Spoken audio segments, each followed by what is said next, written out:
कभी भी भगवत संबंधी वस्तुओं में समाप्त शब्द का प्रयोग नहीं करना है।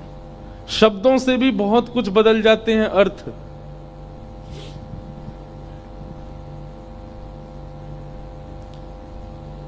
ठाकुर जी का भोग लगाना चाहिए कि प्रसाद लगाना चाहिए, बताओ। कई लोग कहते हैं हम ठाकुर जी का प्रसाद लगा रहे हैं गलत शब्द है। ठाकुर जी के भोग के बाद वो प्रसाद है ठाकुर जी का, और लगा रहे हैं ये शब्द भी नहीं होना चाहिए। भोग सिद्ध कर रहे हैं ठाकुर जी का। बहुत शब्द हैं, वो जब आप सुनते रहेंगे कथाएं तो सीख जाएंगे क्या शब्द कब प्रयोग करना है। ठाकुर जी को मुरली लगा दो, नहीं, ठाकुर जी को वंशी धरा दो, धारण करा दो, ये शब्द होते हैं।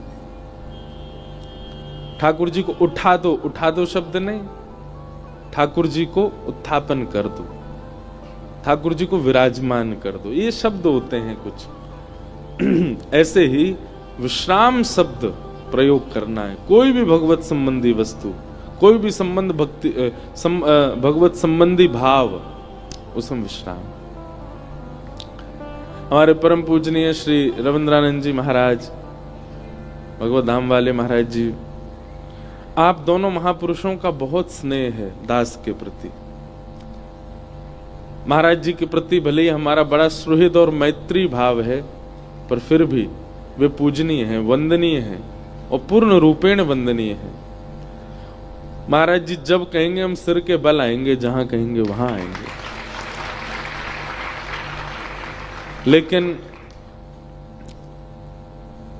आप लोगों को सौगंध है कि जबरदस्ती आपको बुलाना हो तो महाराज जी को मत पकड़ना कि आपके कहने से आ जाएंगे, आप बुला दो, नहीं।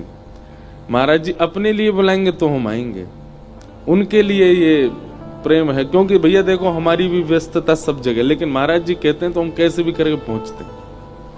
आज भी हमें कहीं पहुंचना है, उनसे भी हमारा बहुत प्रेम है, इसलिए हम कैसे भी करके पहुंचेंगे। जिनके प्रति बहुत स्नेह, और हमारा प्रेम केवल भगवत संबंधियों से है। जो हरिनाम से प्रेम करते हैं, जो ठाकुर जी से प्रेम करते हैं, जो कथा से प्रेम करते हैं, जो संतों से प्रेम करते हैं, उनसे हम प्रेम करते हैं। उनसे ही आपको भी प्रेम करना चाहिए।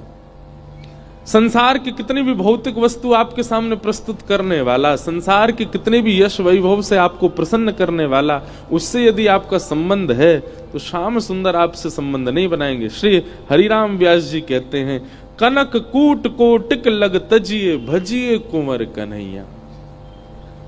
जिसने मेरू पर्वत के समान धन संपत्ति वैभव ऐश्वर्य का भी त्याग करना नहीं जाना जीवन में, वो ठाकुर जी को नहीं भज पाएगा। इसलिए हमने हरि विमुख का त्याग कर रखा है, और जो हरि सम्मुख हैं उनके लिए सब कुछ त्याग देते हैं। इसलिए महाराज जी जब कहें जहां कहें वहां पहुंचना हमारी जिम्मेवारी है। सिर बल जाऊं उचित यश मोरा, सबते सेवक धर्म कठोरा। महाराज जी की आज्ञा, उसका पालन आज पूर्ण हुआ। हापुड़ में कथा का विश्राम। अब 2026 में आएंगे, तब तक जय हो। एक पद महाराज जी आए हैं, पूज्य बड़े महाराज जी पधारे हैं। महाराज जी के श्री चरणों में बारंबार वंदन। शरण श्री वृंदावन की रही, शरण श्री वृंदावन की रही, शरण श्री वृंदावन की रही, शरण श्री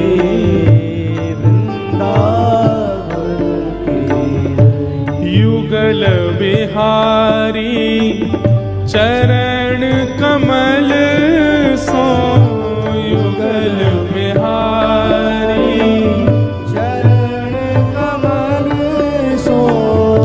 कल से जो कथा वृंदावन में है, बहुत प्रिय स्थान है मेरा।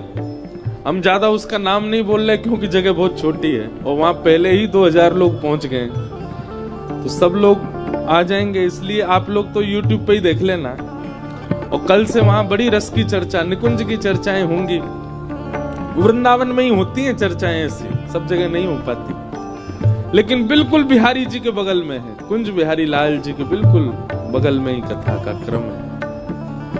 इसलिए हम तो अभी से ही वृंदावन में प्रणाम निकुंज में ही जा रहे हैं कि बस कल से तो खूब आनंद 7 दिन तक होएगा। हापुड़ में आज आनंद को विश्राम, कल से आनंद को प्रारंभ। देखो ठाकुर जी के है जाओ, ऐसे ही जीवन है जाएगा आपको भी। नित्य प्रति नित्य आनंद, नित्य प्रति नित्य उत्सव। हम अपना अनुभव कह रहे हैं भैया, ठाकुर जी के जादनाते भय वादनाते, कबहू टेंशन नहीं, कबहू दिक्कत नहीं, कोई पीड़ा नहीं, कोई दर्द नहीं, किसी प्रकार की कोई अब सगुन नहीं, सब मंगल ही मंगल, नित्य मंगल हो रहा है। युगल बिहारी चरण कमल सो, युगल बिहारी चरण कमल सो, निस दिन ने लगाइए, निस दिन शरण श्री वृंदावन की रही, शरण श्री वृंदावन की रही, शरण श्री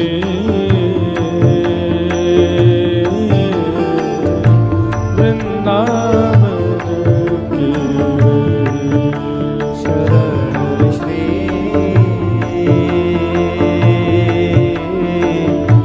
वृंदावन। हमारे जयपुर में एक स्थान है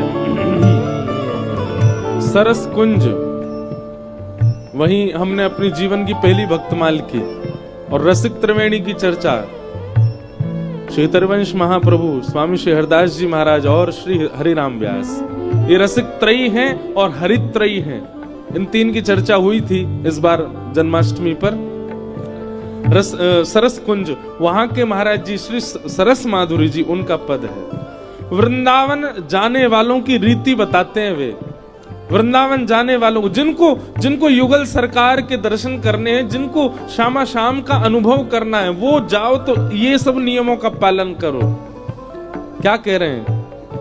सेवा कुंज समीप बैठ के, सेवा कुंज समीप बैठ के, सेवा कुंज समीप बैठ के, सेवा कुंज समीप बैठ क्या करें? दंपति ध्यान लगाइए, दंपति ध्यान लगाइए, दोनों युगल का ध्यान लगाओ। दंपति ध्यान लगाइए, दंपति ध्यान लगाइए,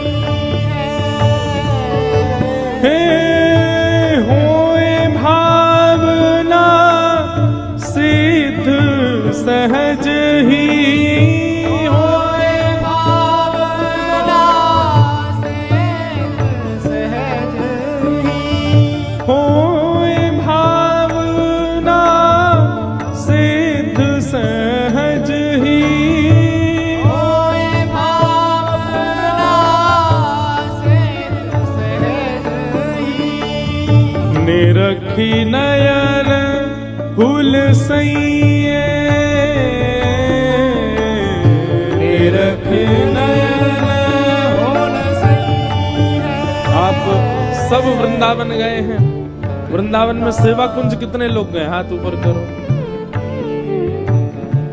बाप रे बाप, ये तो भैया बहुत गलत कर रहे हो आप कि वृंदावन जाके सेवा कुंज नहीं जाते हो।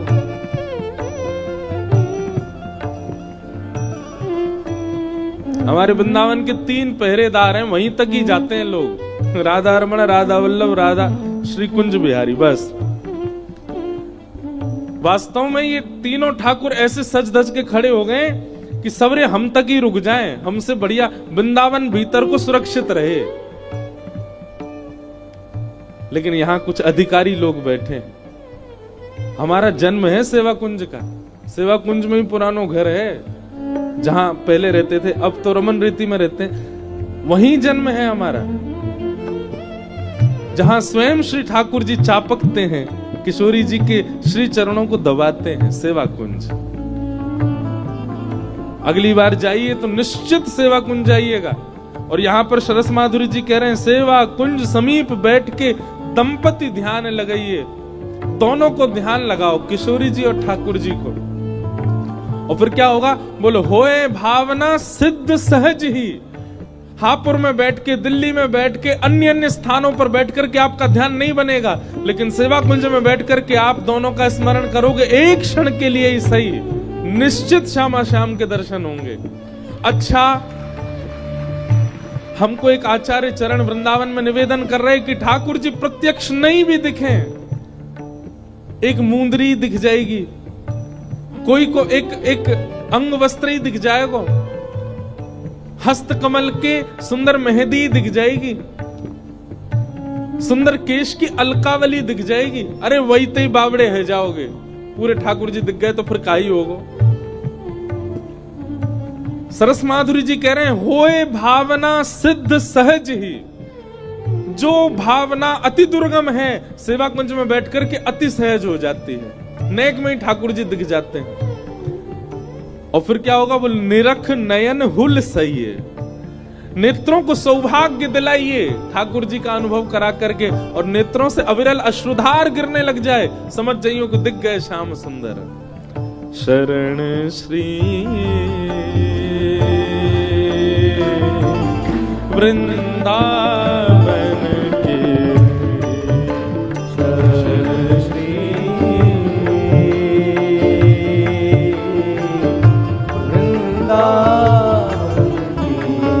कभी कभी मन में भाव आता है, कथा करते करते हम आपको अपना एक बहुत निज अनुभव बता रहे हैं। ये कथा करते करते लीला तो केवल हमने इतनी पढ़ी है, लेकिन कथा करते करते कई बार ऐसा होता है कि जो लीला पढ़ी नहीं वह भी मुख से निकलने लगती है। ये भावना कैसे बनी?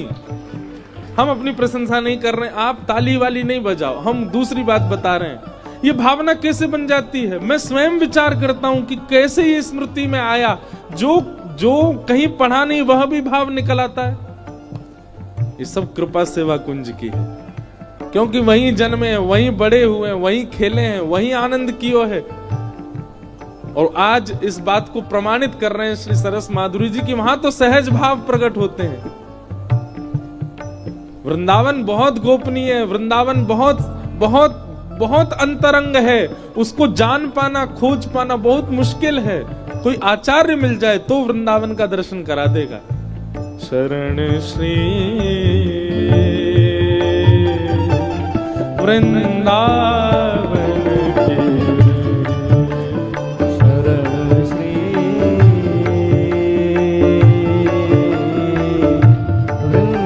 वृंदावन की। किसी ने सरस माधुरी जी से पूछा, यदि सेवा कुंज में बैठकर के भी दंपति के दर्शन नहीं हुए तो क्या करें हम?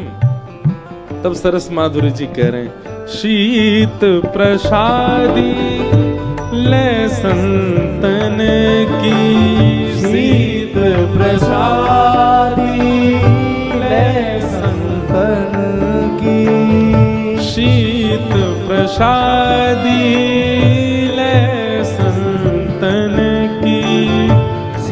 प्रसाद पाने के बाद संतों की पत्तल में जो बच जाए,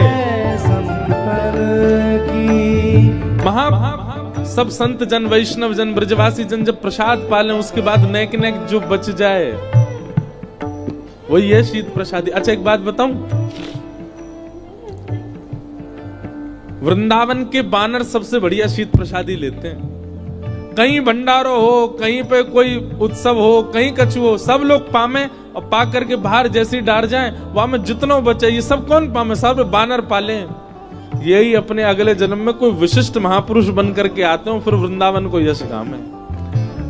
ये कोई हम कोई अलग बात नहीं कर रहे हैं, लेकिन वृंदावन में जो भी आपको वृंदावन रस का चंपू दिखाई दे रहा है, वृंदावन रस का अत्यंत प्रेमी दिखाई दे रहा है, निश्चित ही वो पूर्व जन्म में वाने शीत प्रसादी खूब पाई होगी। और देखो जाए तो व्यवहार मात्र से सबसे ज्यादा शीत प्रसादी बंदर पाते हैं वृंदावन के। अगर कभी युगल सरकार का भाव नहीं बनता है, कोई भावना चित्त में प्रकट नहीं होती है, तो पाओ संतन की शीत, और मांग के नहीं, वे पधरा दें, वहां में जो मिल जाए वही को तिनका प्रसाद ही पालो, वही से कृपा है लगेगी। शीत प्रसादी ले संतन की, शीत प्रसादी ले संतन की, बाधा भूख मिटाइए, बाधा भूख मिटाई है, बाधा भूख मिटाइए,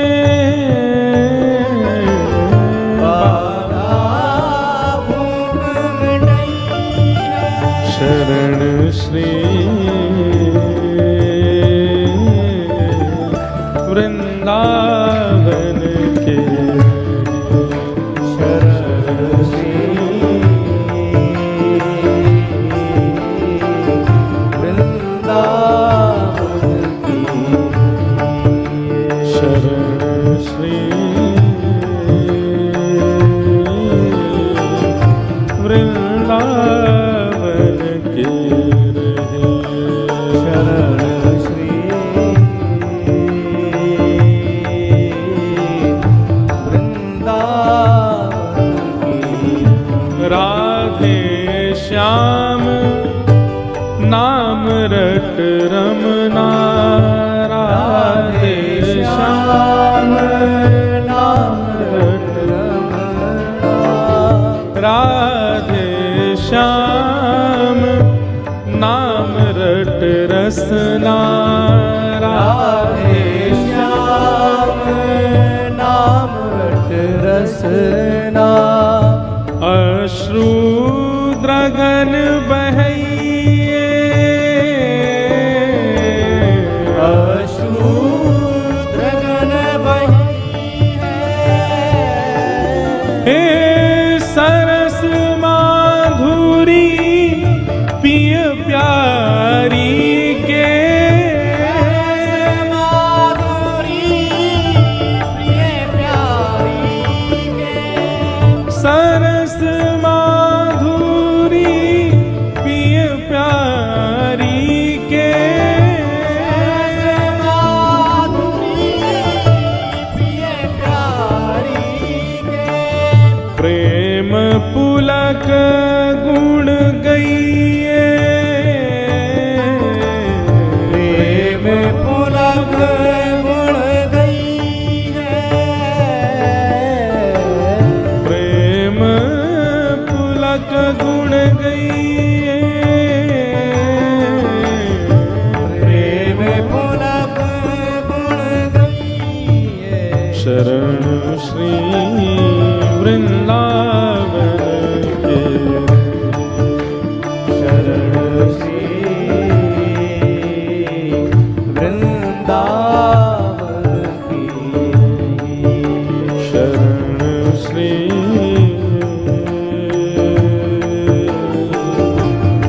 वृंदावन के, शरण श्री वृंदावन की,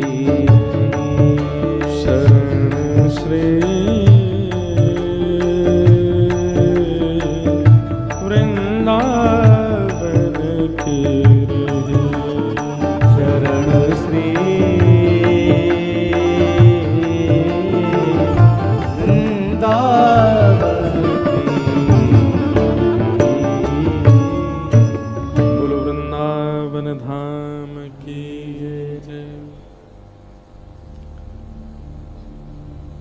पद में सरस माधुरी जी ने एक बात की विशेष प्रधानता दी।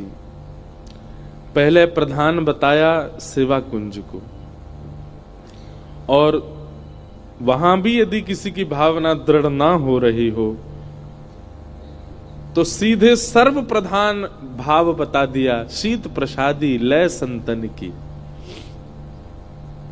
हम लोगों को बहुत संकोच होता है, पर कोई संत महापुरुष, अब पढ़े लिखे लोगों की समझ में आने वाली बात नहीं है, पर वृंदावन रस प्रेम जिनके चित्त में है उनके लिए ये बात बहुत बड़ी है।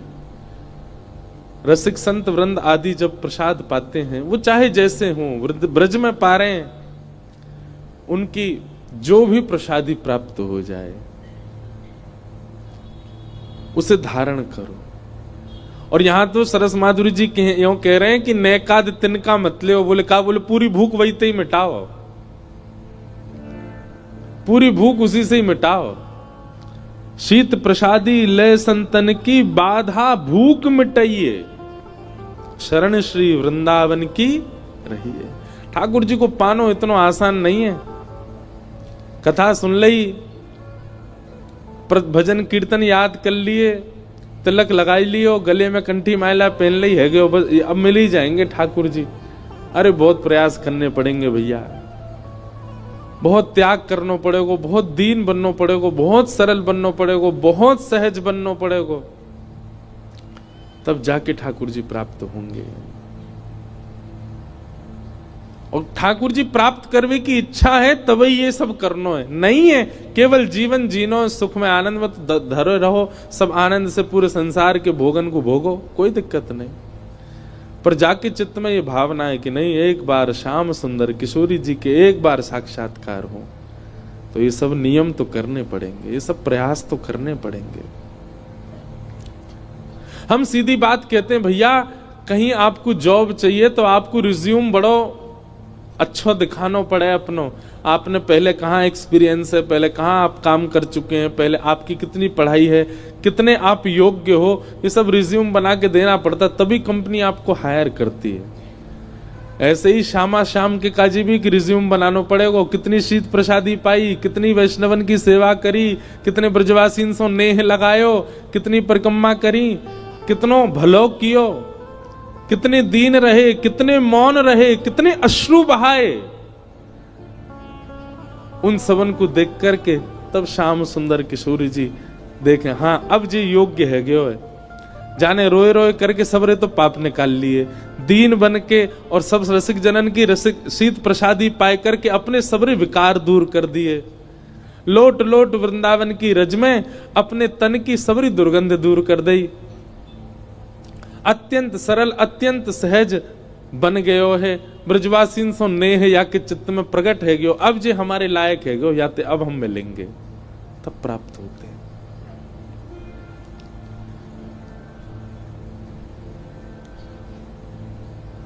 तो ऐसो श्री वृंदावन, उसको हम बारंबार प्रणाम करते हैं। कथा का समय आज 9 बजे से था, हम 10 बजे आए। जो अपने वचन को पक्को वो ब्रजवासी कैसो। ब्रजवासी तो वही जानो जो अपनी कही की कछु और करे, कही ते एक्स्ट्रा करे या कही करे करे ही ना, वही ब्रजवासी है। तो खूब आनंद रहे आप की कथा में। अभी महाराज जी आ गए तो मुझे वृंदावन की हवा सी आ गई, यहाँ तो हमारे वृंदावन चलोगो न एक देर को, लेकिन खूब आनंद आए। 2 दिना सर्प भगवान भी निकल आए कथा में। सच्चाई बताऊं आपको, वो जो भैया सांप पकड़ के ले जाते थे ना, वो एक भी बार सांप नहीं लेके गए यहाँ से। वो ऐसे ही पूरी जनता खड़ी हो जाती तो एक कपड़ा लाओ लाओ लाओ पकड़ो, ऐसे ही करके ले जाते, सब सोचते गए हो। बाहर जाके कपड़ा करते, बोले महाराज जी कुछ नहीं था वहां पे, बस ऐसे ही हम तो यूं ही कपड़ा उठा लाते थे, मैया अपने आप बैठ जाती थी सब। मैंने कहा वाह, देखो कथा का अधिकार केवल मानवों को है। कोई जीव जंतु आ जाए, अभी कुकर आ जाए बाहर, सब भगा देंगे उसको। अभी एक बिल्ली दिखी मुझे पीछे, लोग उसको भी पकड़ रहे थे, इसको भगाओ। क्यों? कथा का अधिकार केवल मानव को है। और ये बात सत्य है कि कथा केवल मानव के लिए है। पर कई बार ये जो जीव जंतु है ना, इन्हें भी अपने पूर्व जन्म का कुछ पता होता है। अभी यहां से पहले बिसौली में कथा थी बदायूं, वहां 2 युगल कबूतर आते थे कथा में, और पूरी कथा सुनते थे बैठ करके। कितनी बार ऐसा दर्शन किया मैंने अपनी कथाओं में, और भी कथाओं में होता है, सबकी कथाओं में कुछ ना कुछ होता है कि एक जीव जरूर कहीं ना कहीं विराजता ही है, वो पूरी कथा श्रवण करता है। और आप कथा के बाद उसको ढूंढेंगे, वो नहीं मिलेगा आपको। कोई उसके ऐसे अपराध बन गए होते हैं किसी जन्म में या किसी काल में, जिसके कारण वो भगवत कृपा से वंचित हो जाता है। तब कथा के माध्यम से ही उसकी सदगति होती है। तो कोई रहे होंगे जीव, वो सांप तो नहीं है, ये तो हमें पता है, वो सांप की मौसी हैं, छोटी सी छपकली जैसी होती हैं, वही आ जाती हैं, तो मैया सब खड़ी हो जाती हैं। तो 2 दिन तक केवल कपड़ा ही उठ के जा रहा था, और सब यूं चलो गो अब तो वो गया ही नहीं था, वो अब भी वहीं बैठो है। हमको क्या 1 घंटा की कथा और है, हम तो कह के निकल जाएंगे। खूब आनंद आए, खूब सुख मिले। अब कथा 1 घंटा की बची है, हम क्रम पूरा कर देते हैं भागवत जी का, और फिर जो विश्राम में चर्चा करनी होगी करेंगे। ठाकुर जी ने महारास किया समस्त गोपियों के साथ। महारास का मतलब रास, अब हमने कल रस रास दोनों सुने, अब महारास 3 हो गए, रस रास महारास। तो रस मतलब भक्त प्रार्थना करे, भक्त प्रयास करे भगवत दर्शन का, वो रस है। ठाकुर जी प्रयास करें भक्त से मिलने का, वो रास है। पर जितने भक्त हैं वो सब एक समूह में इकट्ठे हो जाएं, उतने ही श्री कृष्ण प्रकट हो जाएं, ये महारास है। आप पहले दिन कथा सुनते हैं तो पहले दिन ऐसा आपको अनुभव हो सकता है कि महाराज जी कथा केवल महाराज जी, भगवत धाम वाले महाराज जी ने कथा कराई तो उनके लिए कथा कर रहे हैं। हमारे हापुड़ के कुछ वैष्णवों ने योगदान दिया, शायद महाराज जी उन्हीं के लिए ही कथा कर रहे हैं। पर आप दूसरे दिन, तीसरे दिन, चौथे दिन आएंगे तो आपको ऐसा लगने लगेगा, नहीं महाराज जी तो मुझसे मेरे लिए ही कथा कर रहे हैं, ये तो मेरे ही अवगुण बता रहे हैं, ये मेरे ही सद्गुण बता रहे हैं, ये मुझको ही समझा रहे हैं, ये मेरे ही प्रश्न का उत्तर दे रहे हैं। ये 4 दिन में कथा जो मेरे पर आ जाती है ना, यही महाराज है। इतने सारे लोग कथा में आते हैं, पर धीरे धीरे कथा सुनते सुनते ऐसा लगने लगता है ये कथा मेरे लिए हो रही है, मेरे प्रश्नों का उत्तर मिल रहा है। यही महाराज है। जब ऐसा आपके मन में भाव आ जाए ठाकुर जी हम सबके लिए आए हैं, वो रास है। लेकिन जब लगे नहीं मेरे लिए आए हैं, वही महारास है।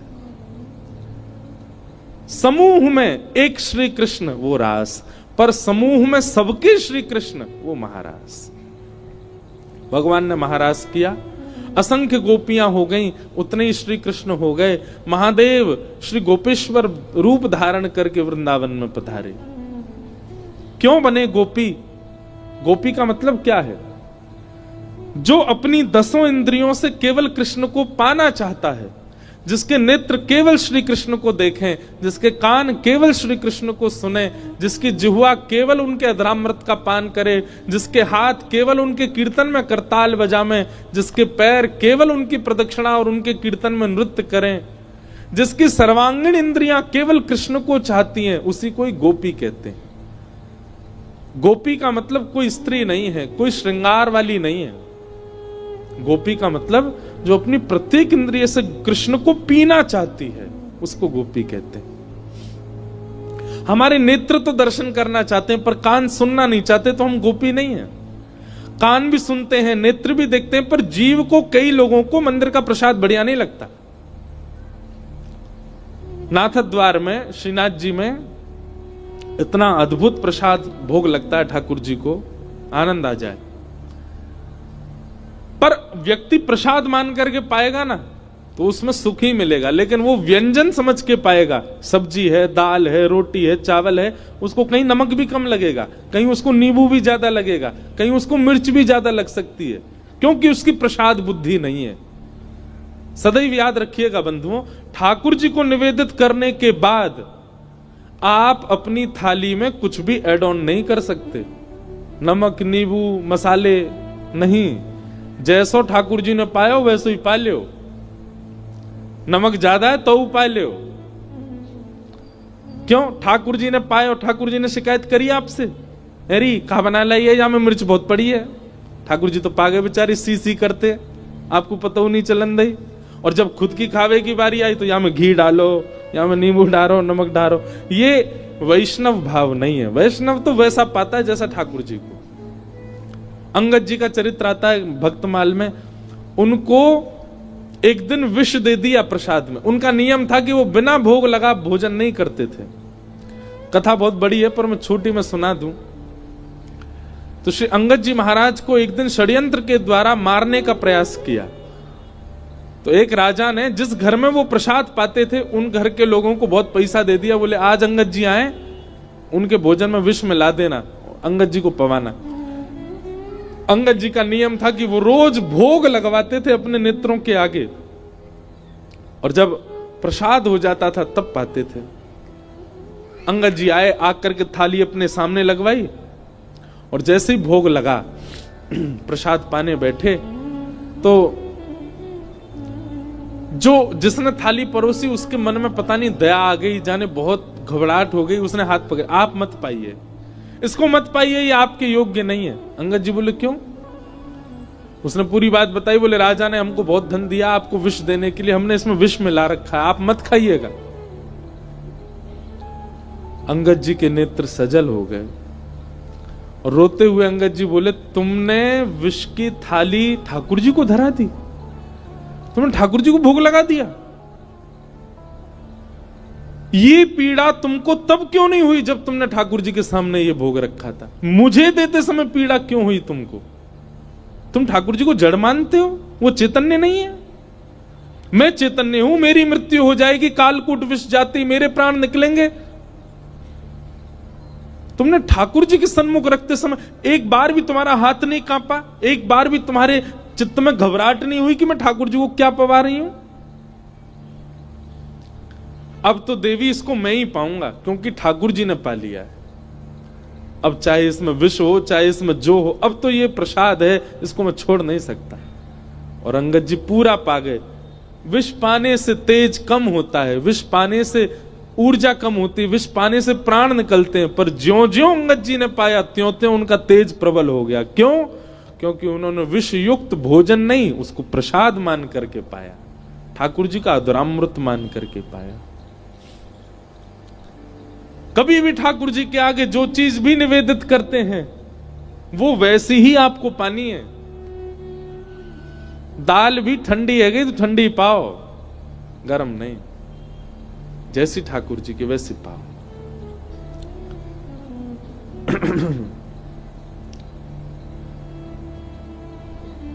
कई लोगों को दर्शन बहुत अच्छा लगता है, श्रवण अच्छा लगता है, पर उनको प्रसाद में चटोरे होते हैं, उनको यही मंदिर का नहीं पाएंगे, पाम बाहर लेंगे। आप गोपी नहीं हो। गोपी तो अपने सर्वांगीण अंग से श्री कृष्ण को पाना चाहती, चाहे जो मिल जाए वो गोपी।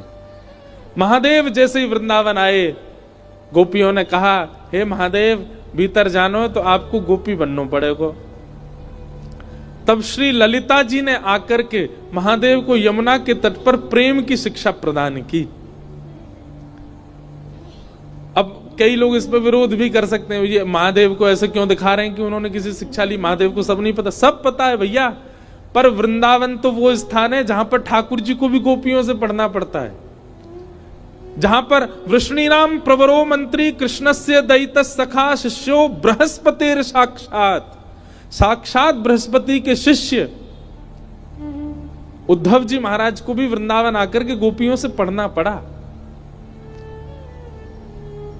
वृंदावन में भैया सब देवता आकर के गोपीन की चरण रजी ले में, या हमारे इस बात पे विवाद मत करना कि भाई महादेव सब जानते हैं वो किसी से क्यों पढ़ेंगे। नहीं, श्री ललिता जी ने उनको प्रेम की शिक्षा प्रदान की, और ज्यों-ज्यों प्रेम का उद्दीपन होता गया त्यों-त्यों महादेव अपने रौद्र रूप से करुण रूप में आते चले गए।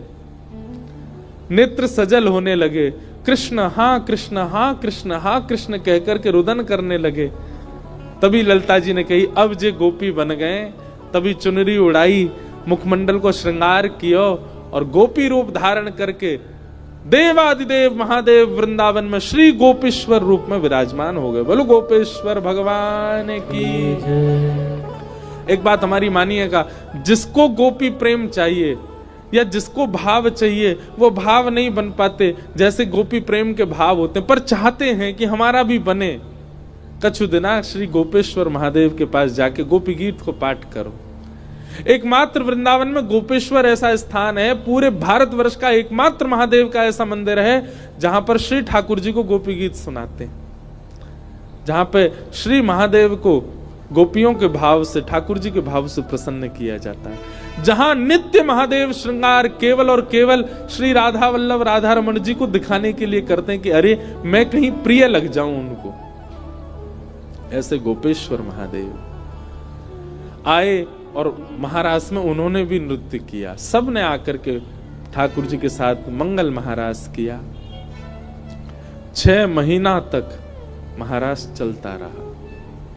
योग माया पूरे ब्रजमंडल पर एक पर्दा फेर गई थी, जिससे सबको लग रहा था हमारे बहू बच्चे सब घर में ही हैं, पर वास्तविक रूप से ठाकुर जी का रास बिहार चल रहा था और आज भी चल रहा है वृंदावन में।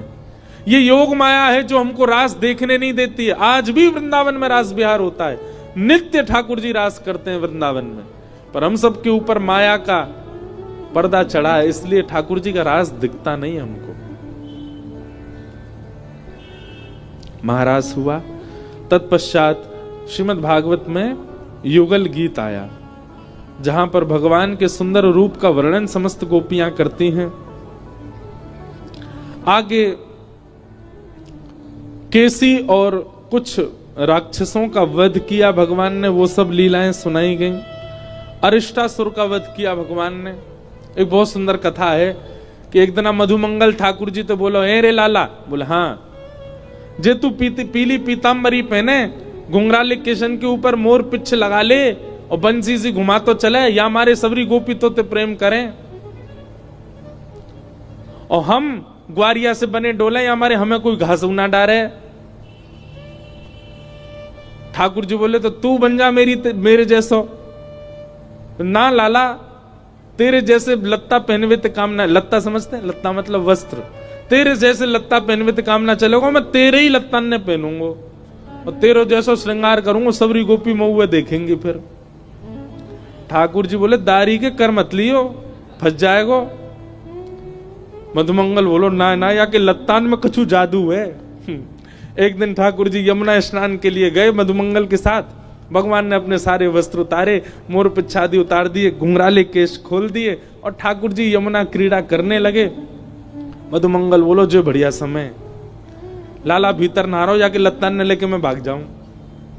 मधुमंगल ने पीली पीतांबरी पहन ली, महाराज कारी कमरी कमर में कस ली, ठाकुर जी की तरह सोने की कोंदनी बांध ली, गले में बैजंती माला पहन ली, ऐसे पत्रावली को श्रृंगार कर लियो, आंखन को काजर लंबो लंबो लगा लियो, सिर पर जैसे ठाकुर जी पाग पहने वैसी पाग बांध ली, केश बीच में जूड़ा बना के वहां पे मोर पिछ लगा लियो।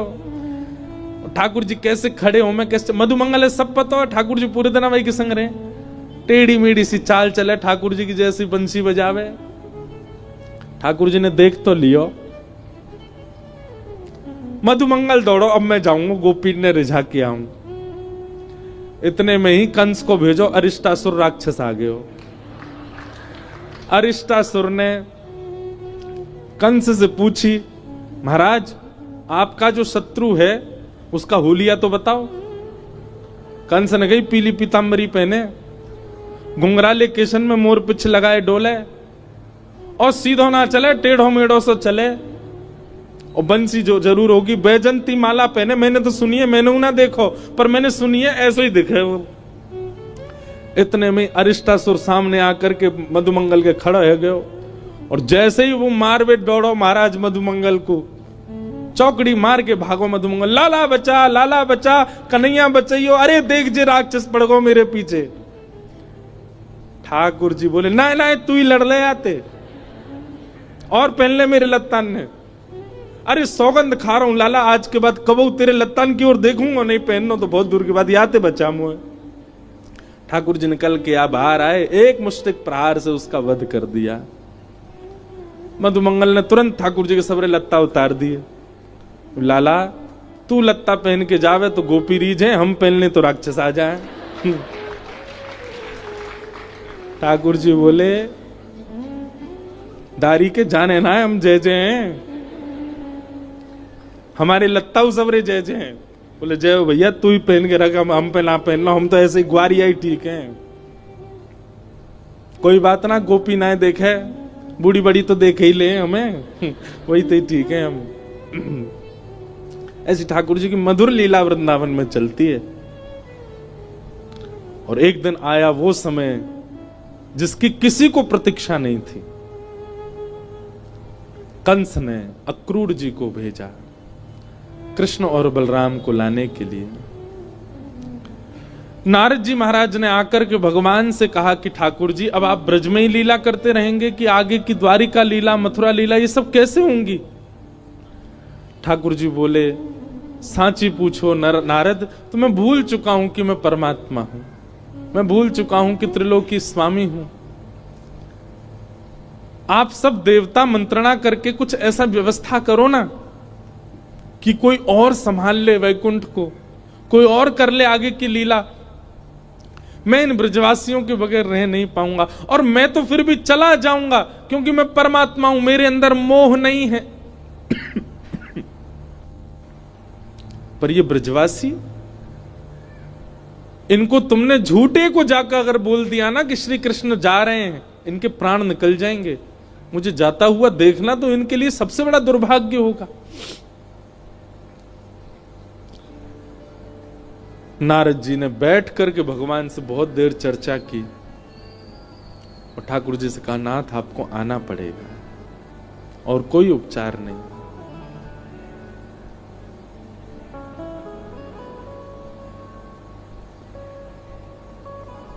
अक्रूर जी महाराज वृंदावन आए और वृंदावन आकर के नंद बाबा यशोदा मैया से कही, कंस ने एक धनुर्यज्ञ किया है और उस धनुर्यज्ञ में आपके दोनों पुत्रों को आमंत्रित किया है। यशोदा मैया बोली, इतने राक्षस भेजे माने हमारे लाला मारवे के काजे और अब निमंत्रण भेज रहे हो? बोले नहीं नहीं, आपको शायद कोई गलत सूचना मिली, वो राक्षस कंस ने नहीं भेजे हैं। कंस तो इन दोनों को सम्मानित करना चाहते हैं। हमने सुना कुछ दिन पहले बहुत जोर की बारिश हुई तो इन्होंने गिरिराज जी उठा लिए थे, सब आप सबकी रक्षा की।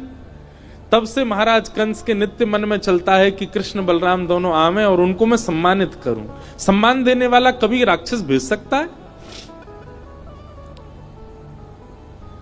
सबके मन में तो विश्वास हो ही नहीं रहा था कंस की बातों पर ठाकुर जी ने मन बनाया कि अगर मैं नहीं बोला तो ये सब तो भेजेंगे ही नहीं। ठाकुर जी अपना रूप बदल के, रंग बदल के और थोड़ा भाव बदल करके सब ब्रजवासियों के बीच में आके बोले, ठीक है भैया, तुम सबरे ब्रजवासी बड़े मतलबी हो। जब राक्षस आ जाए, जब कालिया नाग आ जाए, जब इंद्र वर्षा कर दे तो कन्हैया कन्हैया कहते सबरे डोरेंगे। लेकिन आज एक राजा हमको सम्मान देना चाह रहे हो तो तुम सब चाहो नहीं हो कि हमें सम्मान मिले? इस बात को सुन के सब ब्रजवासी मौन हो गए। ठाकुर जी ने पत्थर रख के ये बात कही।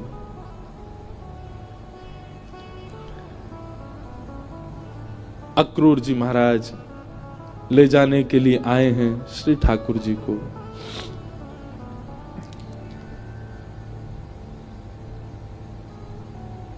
गोपियां, गोप ग्वाल, ब्रज के सब ब्रजवासी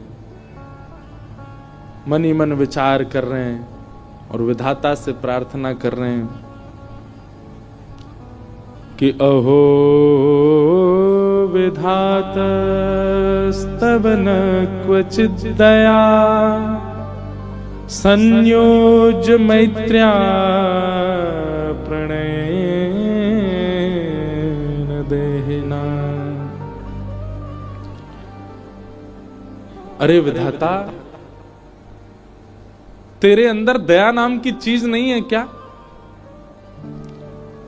कहां श्री कृष्ण को हमारा प्रेमी बना दिया, कहां हम सबके चित्त में उनके प्रति इतना प्रगाढ़ प्रेम प्रकट करा दिया। और जब हम सबके चित्त में प्रेम आ गया, आज मिलने का समय आया, अब उनके संग रहने का समय आया, उनके संग अब लीला करने का समय आया, तो तू उनको हमसे दूर कर रहा है।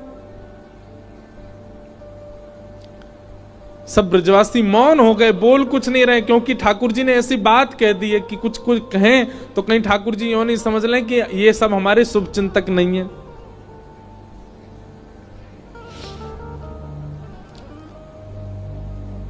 सब ब्रजवासी आज अपने घर नहीं गए, नंद भवन के द्वार पर बैठे हैं और पूरी रात सब सूर्य नारायण से प्रार्थना कर रहे हैं, हे सूर्य नारायण, आप कल उदित मत होना, क्योंकि आपके उदित होते ही लाला हमें छोड़ के चलो जाएगो। रात में यशोदा मैया श्री ठाकुर जी को अंग से लगा करके सो रही है, लिपट के सोते हैं मैया से। मैया को तो थोड़ी घबराहट हो रही है कि मेरो लाला 2 दिन के काजे मथुरा जा रहा है, पर ठाकुर जी के हृदय में तो इतनी वेदना है, इतनी वेदना है। बार बार मैया के वक्ष में अपना मुख रख देते हैं और बार बार मैया के तन की सुगंधी को ठाकुर जी भीतर लेते हैं, रोने लग जाते हैं, नेत्रों से अत्यंत आंसू गिरते हैं कि अब ये सुगंधी मुझे कभी नहीं आएगी। अब मुझको नींद कैसे आवेगी मैया से लिपटे बगैर? मैं कैसे बताऊं मैया को कि मैं छल कर रहा हूं इनके संग, अब मैं चलो जाऊंगा। मैया के एक एक अंग का स्पर्श ठाकुर जी अपनी स्मृति में ले रहे हैं। मैया के हाथ कैसे हैं, मैया को वक्ष कैसो, मैया को मुख कैसो, मैया को पेट कैसो, मैया के चरण कैसे, ताकि जब जब याद आवेगी मथुरा जावे के बाद तब तब अपने हाथन को स्पर्श करके स्मरण कर ले करूंगा।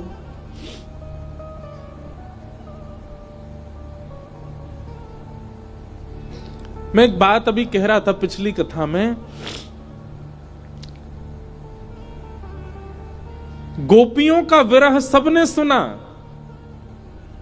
ब्रजवासियों का विरह सबने सुना, वृंदावन का विरह सबने सुना, हमारी किशोरी जी का विरह भी सबने सुना, पर श्री कृष्ण का विरह किसी ने नहीं सुना।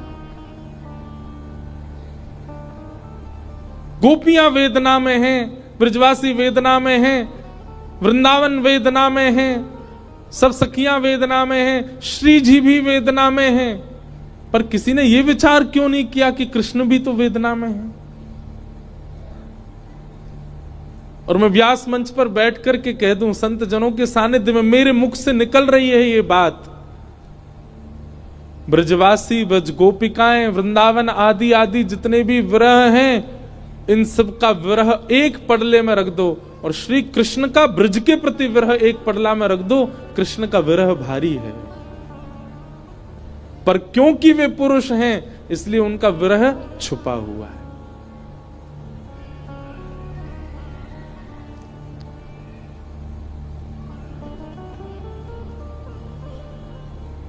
ठाकुर जी कैसे संभाल रहे हैं बंधुओं, देखो, पीड़ा चित्त में होना और वही पीड़ा मुख पे आ जाना ये एक सामान्य विरह है, पर पीड़ा चित्त में होना और मुख पे ना आने देना ये एक विशेष विरह है जो श्री कृष्ण का है। द्वारिका लीला में श्री ठाकुर जी नित्य एक ही करवट से सोते हैं। एक दिन रुक्मणी जी ने कहा कि नाथ, आप करवट क्यों नहीं लेते? मैंने बहुत दिनों से देखा है आप एक ही करवट से सोते हो, आप रात में जिस तरफ मुख करके सोते सुबह भी वहीं पाते हो। कोई पीड़ा है? आप कभी सीधे नहीं होते, कभी उस तरफ मुख नहीं करते, क्यों? ठाकुर जी कहते हैं, रुक्मणी, उस तरफ वृंदावन है, द्वारिका से 1500 किलोमीटर दूर है वृंदावन आज की डेट में, और जिस द्वारिका में ठाकुर जी रहते थे वो तो समुद्र में थी, और 2000 किलोमीटर मान लो। ठाकुर जी उस दिशा में चलते नहीं है, उस दिशा की ओर खड़े नहीं होते ज्यादा देर तक जिस दिशा में वृंदावन है। कितना विरह, कितनी याद आती है ठाकुर जी को वृंदावन की। द्वारिका में उन सब दिशाओं में पर्दे पड़े हैं जिन दिशा में वृंदावन है। ठाकुर जी नहीं जाते, सह लेते हैं। आज सुबह सुबह ठाकुर जी यशोदा मैया ते ही पहले उठ गए और उठ के स्वयं ही स्नान कर लिया। क्यों? क्योंकि अब मैया के ज्यादा स्नेह को मैं आस्वादन करूंगा तो मैं जा नहीं पाऊंगा। मैया उठी, आज आश्चर्यचकित है गई, बोले लाला तू नहा लियो? ठाकुर जी बोले हाँ मैया। तेने अपने आप श्रृंगार कियो? अपनो श्रृंगार नहीं किया, ठाकुर जी ने केवल एक तिलक धारण किया है, एक माला पहनी है बस, और आज ज्यादा विशिष्ट श्रृंगार में नहीं है। बोले मैया मैं जल्दी जल्दी मथुरा जाऊंगा तो फिर जल्दी जल्दी आऊंगा ना, या हमारे मोह लगी, तू तो सो रही है तो सोंदा हूं, मैं जल्दी नहा लियो मैया।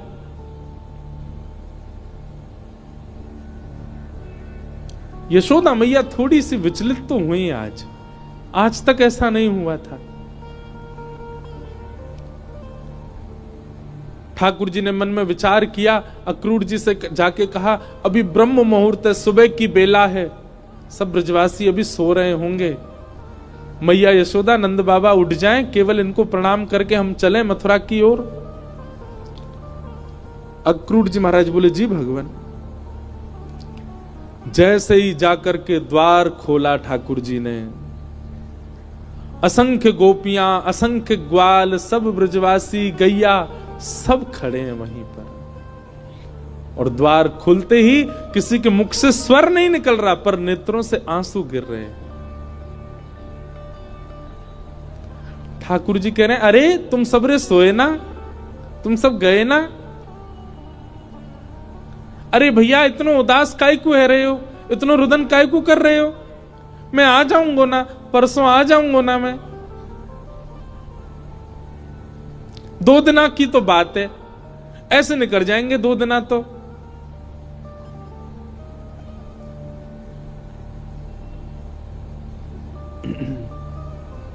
देखे बिन कान्हा जब मन नाही माना, इन आंखों से आज हमने ब्रह्म पहचाना। कृष्ण चरण कमलों में मन को लगाना, इन गोपियों का ताना ये उल्हाना, दर्शन का बहाना है। गोपियां बहाने बना बना करके आती हैं। घर में मक्खन धरोए फिर भी जबरदस्ती मक्खन लेवे जामे कि या बहाने कन्हैया दिख जाएगो। घर में गैया बंधी है, गोबर धरोए, पर गोबर लेवे के काजे जबरदस्ती नंद भवन में भीतर घुसे कि कन्हैया दिख जाएंगे। इन बहानों से श्री कृष्ण को नित्य देखने वाली गोपियां वो 2 दिन बिना कृष्ण के कैसे रहेंगी?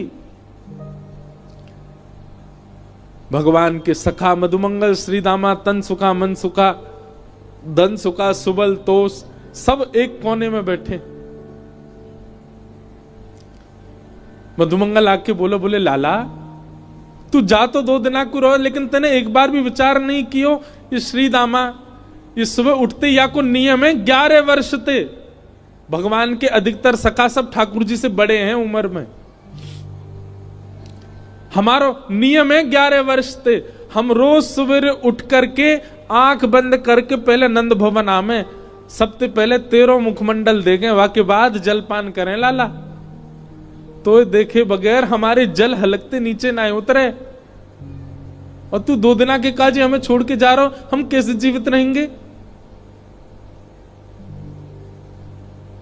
ठाकुर जी स्तब्ध हो रहे हैं, मौन हो रहे हैं, कहां समझाएं, अब शब्द नहीं है ठाकुर जी के पास। भगवान किशोरी जी के पास गए, चरणों में प्रणाम किया। राधे राधे, ये स्तुति ठाकुर जी ने ही गाई है, आज भी बरसाने में गाते हैं सब।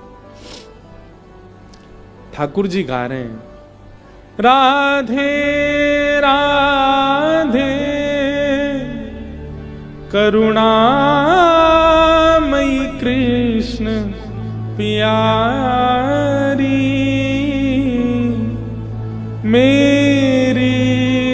सुधली जो श्री वृषभानु दुलारी, मेरी सुधली जो श्री वृषभानु दुलारी। हे श्यामा जी, आप तो सब जाने, इस विश्व के कल्याण के लिए, उद्धार के लिए मेरो ब्रज से जानो कितनो जरूरी है। आप तो सब जाने श्यामा जी, मुझको आज्ञा दो। हे मनोहारिणी रासेश्वरी रस रूपा, हे मनोहारिणी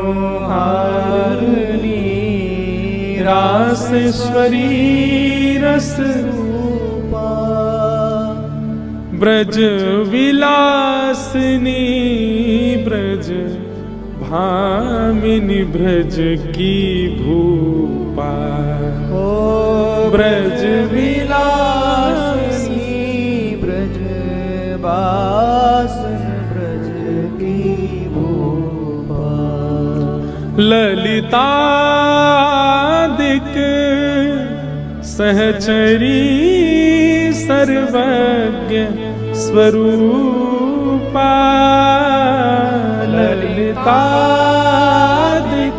सहचरी सर्वज्ञ स्वरूपा, मेरी सुधली जो श्री वृषभानु दुलारी।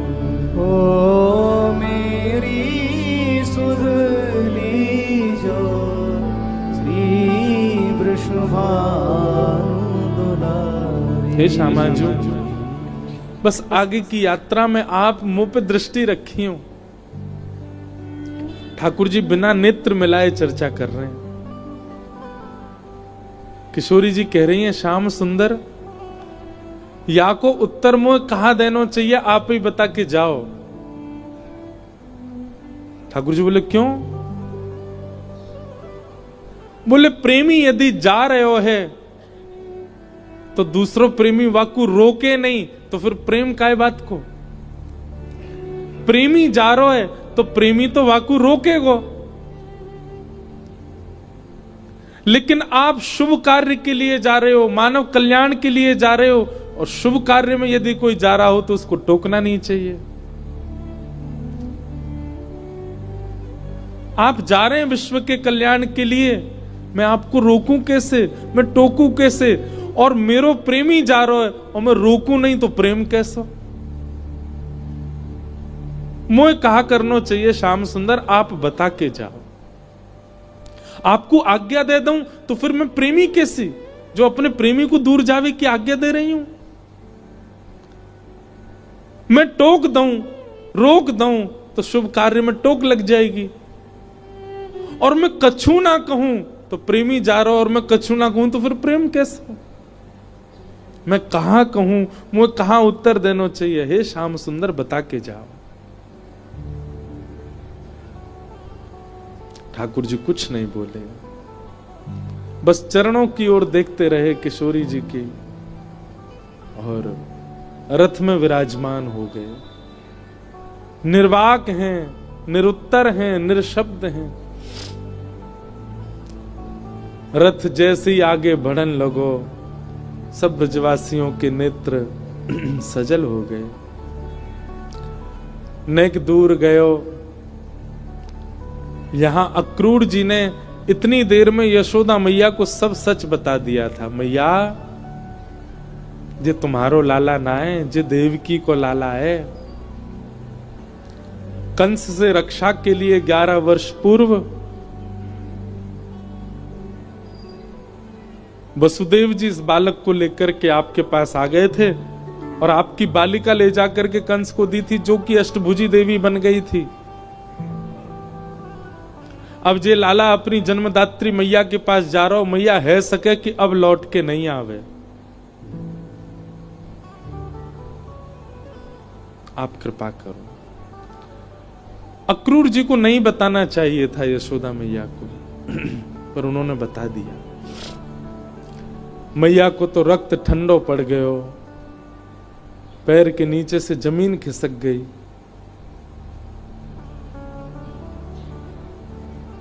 ठाकुर जी रथ में बैठ करके जैसे ही जाने लगे, थोड़ी देर बाद जब रथ के चाबुक की आवाज आई, रथ के पहियान की आवाज आई, तब मैया को होश आयो और निकल के भागी अपने भवन से। कान्हा रुक जा, अरे लाला रुक जा, कन्हैया नेक डट जा। मैया की आवाज सुनकर के श्री ठाकुर जी चलते रथ से कूद पड़े, दौड़ करके आए, मैया के अंग से लिपट गए। मैया तू काय को रो रही है? मैं आ रहा हूं ना, परसों आ जाऊंगा मैया, तू रोवे मत, ऐसे करेगी तो मैं किस जाऊंगा? लाला, मैया सर्वांगीण अंग का स्पर्श करती जा रही है ठाकुर जी के,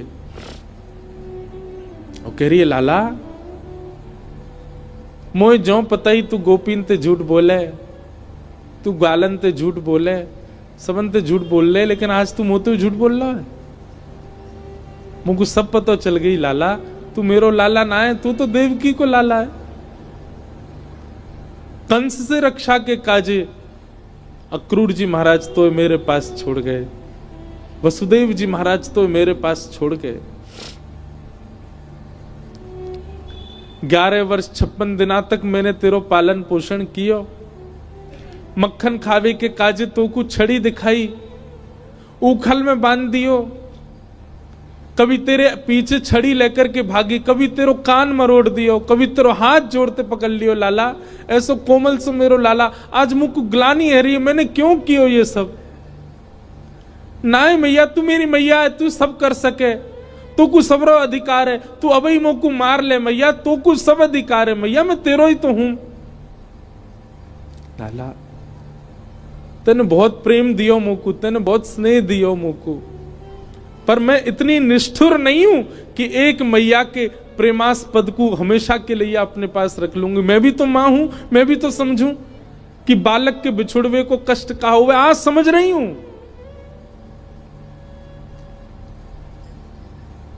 मैंने तो फिर भी तेरो संपूर्ण बालपन देखो, पर जाने तो जन्म दियो वा देवकी मैया ने तो पूरा जीवन कारागृह में निकाल दियो।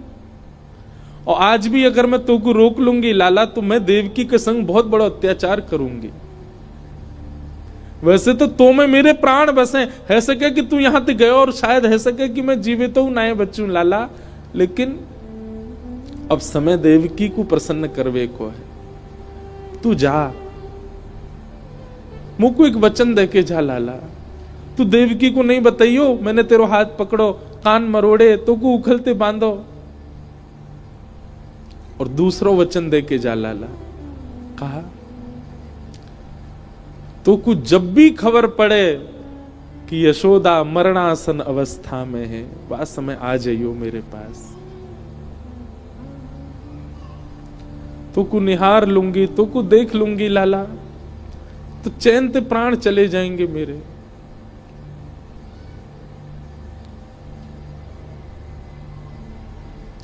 ठाकुर जी लिपट गए यशोदा मैया से, सब खड़े रो रहे हैं, अक्रूर जी तक रुदन कर रहे हैं जो ठाकुर जी को लेने आए। ठाकुर जी बोले मैया तू ब्रजवासी ने मत बताइयो ये बात, ये सब प्राण त्याग देंगे अपने, इन्हें तू यहीं रहने दियो कि मैं परसों आ जाऊंगा। और मैया तू अपना ध्यान रखियो, मैं आ जाऊंगा जल्दी। चरणों में प्रणाम करके जैसे श्री कृष्ण मुड़े हैं रथ की ओर, यशोदा जी मूर्छित हो गए। ठाकुर जी ने गोद में भर लिया, सब ब्रजवासियों से कहा मैया को संभालो। सब ब्रजवासी संभालने लगे। बार बार ठाकुर जी मन में विचार करें मैं नहीं जाऊं, पर ब्रह्मांड दिखाई देवे, त्रिलोकी दिखाई देवे, द्वारिका दिखाई देवे, जीव उद्धार दिखाई देवे, हम मानवन को कल्याण दिखाई देवे, गीता को उपदेश दिखाई देवे, महाभारत को युद्ध दिखाई देवे, अर्जुन पे कृपा दिखाई देवे। इन सब के आगे ब्रज का प्रेम तोलने का विषय नहीं है, पर अगर ये प्रेम को त्याग नहीं कियो तो वो सब नहीं है पाएगा। कलयुग में सब लोग प्रेम जानने वाले समझने वाले नहीं हैं, सब स्वार्थ से मेरी भक्ति करेंगे। ऐसे स्वार्थियों के लिए भी मुझे कुछ ज्ञान तो देना पड़ेगा।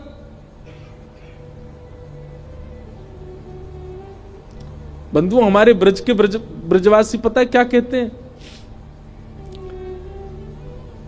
कन्हैया की हिम्मत नहीं कि ब्रज छोड़ के चले जाएं, तो मानव कल्याण जीव उद्धार की बात जब ब्रजवासियों को पता चली कि कन्हैया के जावे ते जीव उद्धार होएगो, तो ब्रजवासी ने अपने अश्रु जल को संकल्प करके पूरे विश्व के कल्याण के लिए श्री कृष्ण रूपी हृदय को दान कर दियो।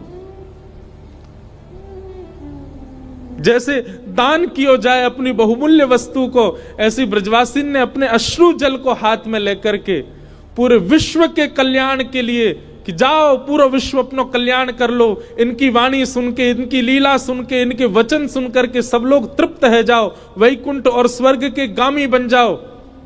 वैसे तो हमारे प्राण बसे इनमें, पर इनके जावे से यदि सबको कल्याण है जाए तो हम सब इनको भेज नहीं रहे हैं, इनको दान कर रहे हैं आप सबन के उद्धार के लिए।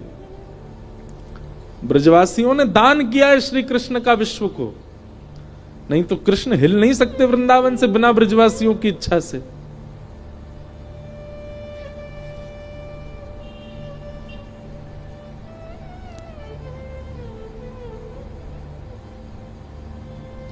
सब देख रहे रथ की ओर। मधुमंगल श्रीदामा चर्चा कर रहे हैं, बोले सुन देखियो लाला अभी आवेगो वापस, वो हमारे बिना रह ही ना पावेगो। इतनो स्नेह इतनो प्रेम जो वाकू दे दियो, जा ही ना पावेगो।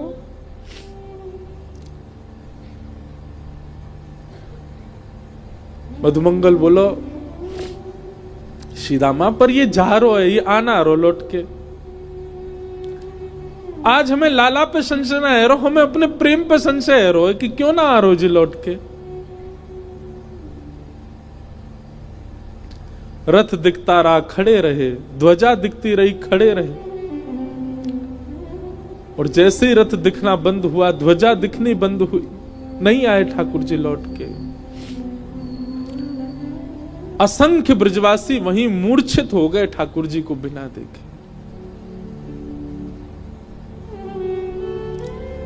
नंद बाबा बोले अरे मधुमंगल श्रीदामा, ए भैया ये कहा कर रहे हो, देख परसों आ जाएगा लाला, ये देख सब मूर्छित है गए, जल्दी जा संभालो। सब ब्रजवासी इनको लगायो, कोई जल लेके आ रहा हो, कोई जल पान करा रहा है, गोपीन को ले करके घर की ओर भाग रहे हैं। ऐसी विरह वेदना सबके चित्त में है रही है। अरे केवल मानवों की बात नहीं है, गौशाला में बंदी 9 लाख से अधिक गैया, वो उनके बछड़ा भी दूध नहीं पी रहे हैं आज, उनकी बच्चियां भी आज दूध नहीं पी रही है। सब केवल अपने कान उठा के श्री कृष्ण को खोज रहे हैं। बंधुओं एक बात कहूं आपसे, लिख लीजिएगा, बद्रीनाथ आपको मुक्ति दे सकता है, जगन्नाथ आपको महाप्रसाद देंगे, द्वारिका आपको सुख देगा, रामेश्वरम आपको पुण्य देगा, वृंदावन केवल विरह दे सकता है। केवल विरह है वृंदावन के पास, केवल प्रेम है वृंदावन के पास। पुण्य की कामना से वृंदावन मत जाओ, वैकुंठ की प्राप्ति की कामना से वृंदावन मत जाओ। वृंदावन केवल विरह समेटे हुए है अपने अंदर।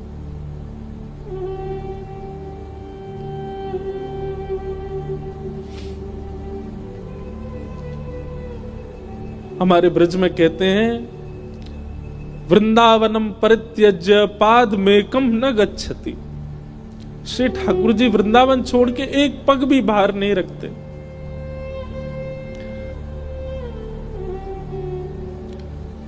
तन गया है ठाकुर जी का द्वारिका मथुरा, आत्मा तो आज भी वृंदावन में ही है, प्राण तो अभी भी वृंदावन में ही है श्री ठाकुर जी के। वो कभी नहीं जा सकते वृंदावन छोड़ करके। क्यों ब्रजवासियों के प्राण नहीं निकल गए कृष्ण विरह में? क्योंकि अब स्थूल रूप से भले ही कृष्ण नहीं दिख रहे हैं, सबके अंतस्थ में श्री कृष्ण बैठ गए हैं। गोपियां नेत्र बंद करके अपने अंतस्थ में ही अनुभव कर रही हैं। ऐसा लगता है कृष्ण छू रहे हैं, पर आंख खोल के देखती हैं तो है नहीं। ये अनुभव ब्रजवासियों को जीवित रखता है। प्रत्यक्ष में वो स्थिति नहीं है।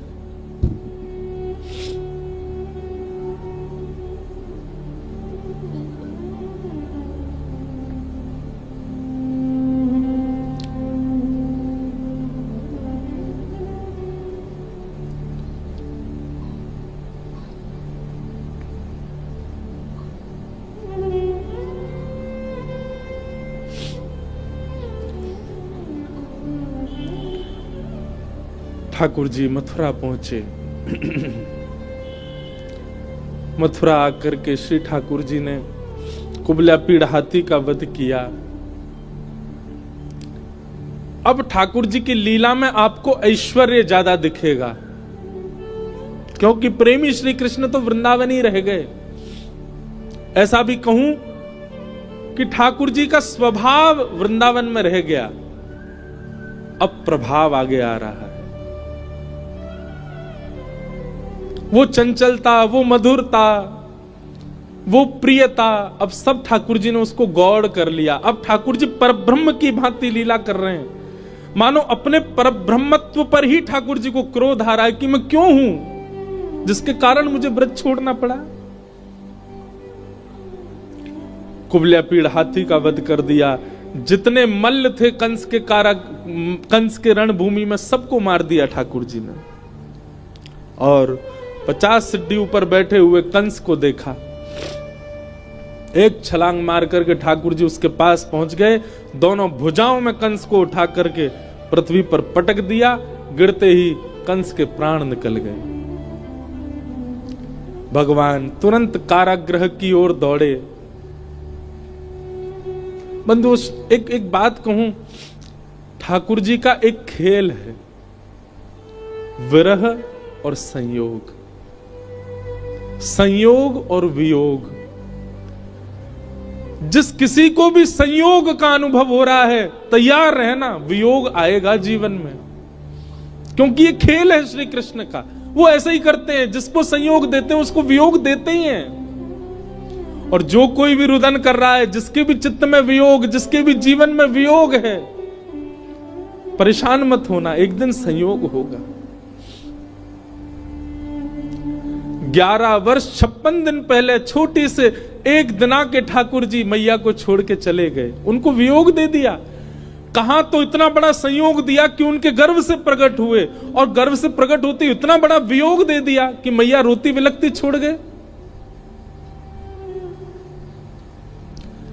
11 वर्ष 56 दिन तक मैं किसका पक्ष लूं, यशोदा जी का या देवकी का?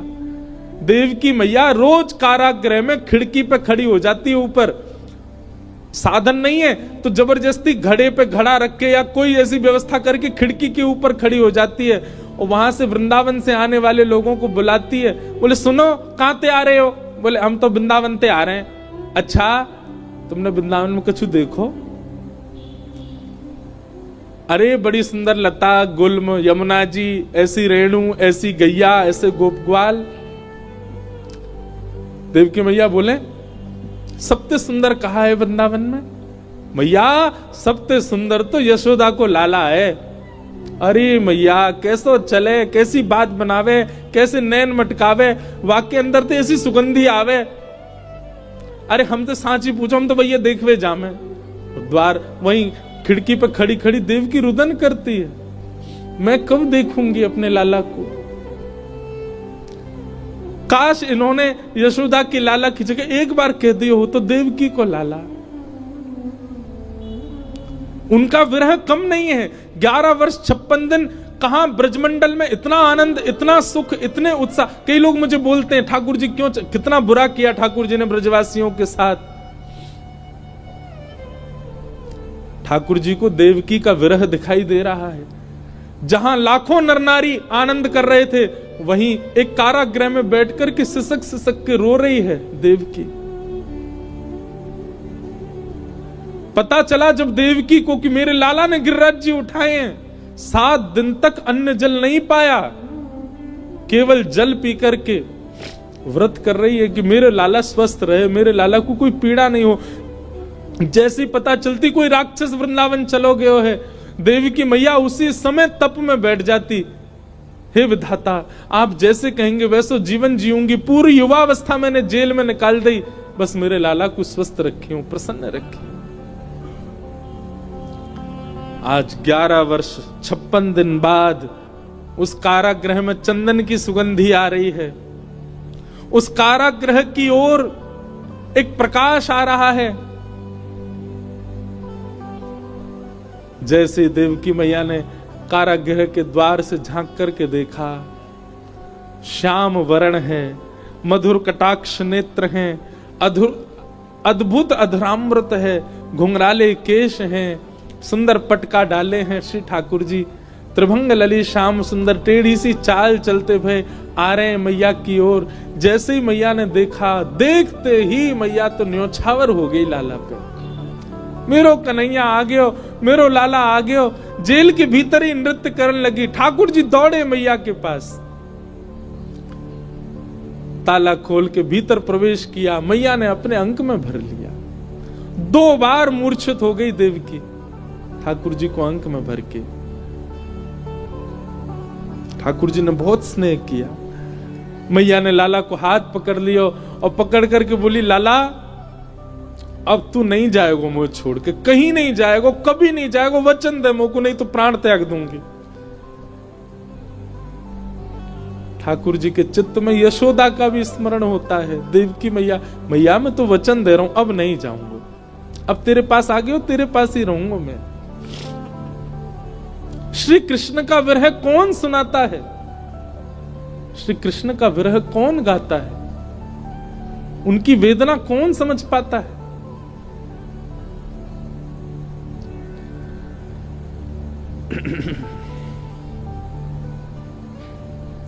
ठाकुर जी ने अपने नाना उग्रसेन को मथुरा का राजा बनाया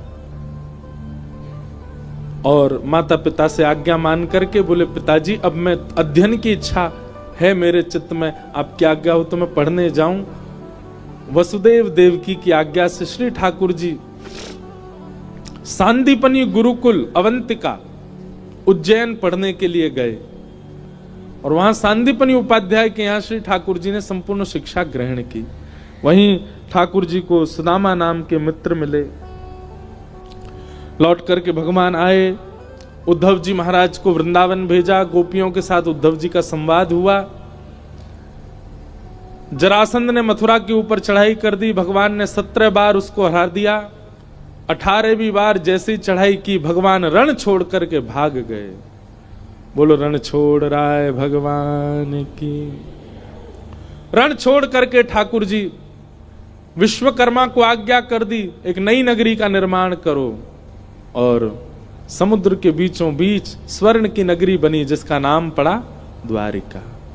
द्वारिका के राजा भी पुनः उग्रसेन बनाए गए।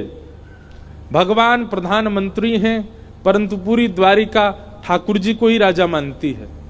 इसीलिए राजाधिराज गौ ब्राह्मण प्रतिपालक वसुदेव नंदन देवकी नंदन मथुराधिपति श्री कृष्णचंद्र भगवान, ये भगवान का नाम हो गया है। क्या नाम है? राजाधिराज गौ ब्राह्मण प्रतिपालक यदुवंश शिरोमणि वसुदेव देवकी नंदन द्वारिकाधीश श्री कृष्णचंद्र भगवान। भगवान को अच्छा नहीं लगता जब कहीं निकलते हैं, इतनी जोर जोर से चिल्ला के लोग ये बात कहते हैं।